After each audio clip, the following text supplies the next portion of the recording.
Hello, thank you for joining me. It's Thursday the 8th of February and I have a tarot card reading for you. Well, I'm going to pick one tarot card and then I'm going to pick an angel card.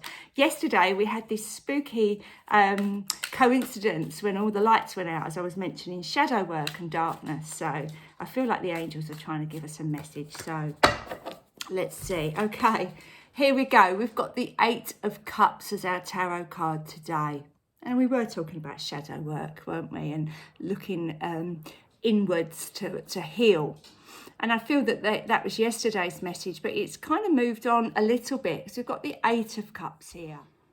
Now, the 8 of Cups comes into our lives at a time when we kind of realise what it is that we've got in our lives that works and perhaps what doesn't work or what is missing. If you look at these cups, they're all in a lovely little neat stack, aren't they? But it looks like there's one there that should be completing the set.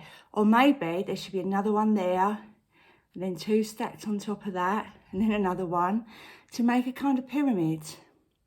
But this person here, in the red boots and the red cloak, they're off to find something. Now, this isn't a Pentacles card. This is a Cups card. With Pentacles, you kind of feel like they're actually off to find something material, you know, something tangible. But this is emotions. Cups are about our emotions.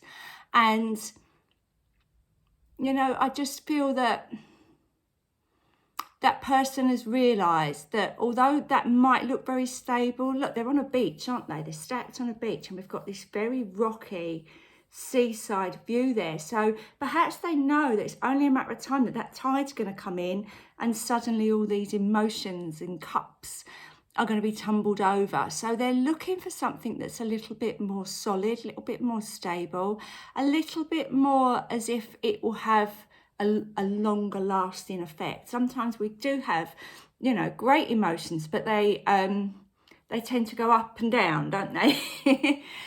This is looking for that peace, that inner peace that you get when you don't have that real highs and lows in our emotions and you're managing to keep them on a very solid and stable footing. Which kind of brings me back to that King of Cups that we had a couple of days ago. So maybe this is somebody wandering off to try and get that, maybe that highlighted, that there is something missing. Something else that if you look closely, you can see, we've got the cups stacked here and we've got this kind of little, I would say maybe a brook or a break in the cliffs there. This person's already stepped over that. How have they done that? Was that a shallow river that they could just wade through, or have they had to go the long way round and get through these rocks to get to this point? I've never really seen this in this card. That's the wonderful thing about tarot cards. You can have them for years. I mean, I've had this pack for 30 years, and that's the first time I've kind of wondered out loud, how did he get to that actual part of the setting? Has he already clambered over a lot of rocks and done a lot of hard work to get there? And it's moving away. To us, looks like it's actually only a small few steps, but they've done an awful lot to just get that far. You never really know someone else's journey, do you? You never really know what it's taken for somebody to just get out of bed sometimes. And I feel like that is pointing towards, we don't really know anyone else's story but our own. So, you know, if you are coming across somebody that maybe looks like they're searching for something or a little bit lost or feeling like they're needing to move away, I feel like compassion and understanding is a very important emotions to use. If this isn't perhaps you, but it's somebody that you can understand in your life. We get that with our sort of generations, don't we?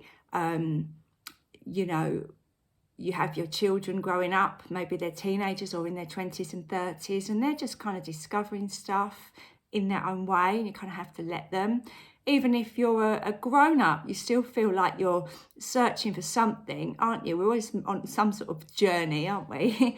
And, you know, if you've got parents that are elderly, they have their own kind of concerns and emotions that maybe you wouldn't understand. So I really do feel like this is tying into not only understanding where we are in the world, but reaching out to other people that you may feel are a little bit in search of something. You don't have to have the answers, but I do feel there's that idea that we're all in it together. We're all trying to heal. We're all trying to, work stuff out.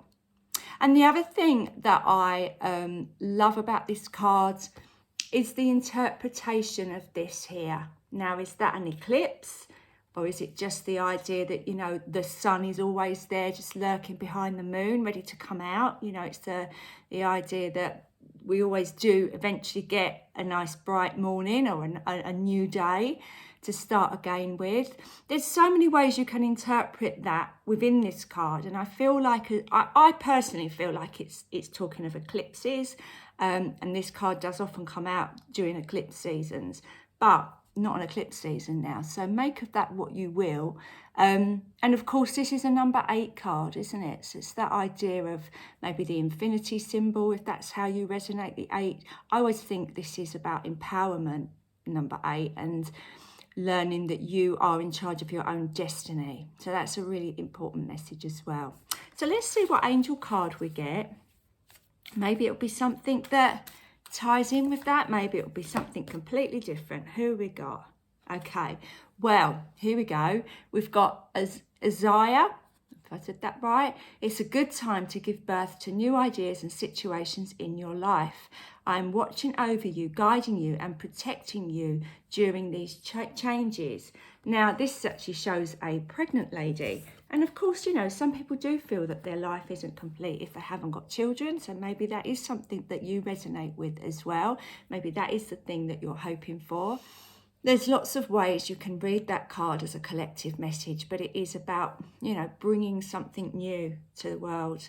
And I feel like this card, we haven't got that yet. We're looking for it. It is there. It's in the offering, and the angels are guiding us to whatever it is that you are looking to start afresh, start anew, or welcome into your world, whether that's love, friendships, relationships, work, whatever it is, it's out there. And these, what looks like quite lonely steps is just a reminder that there are those angels watching us and guiding over us. So I hope that message helps.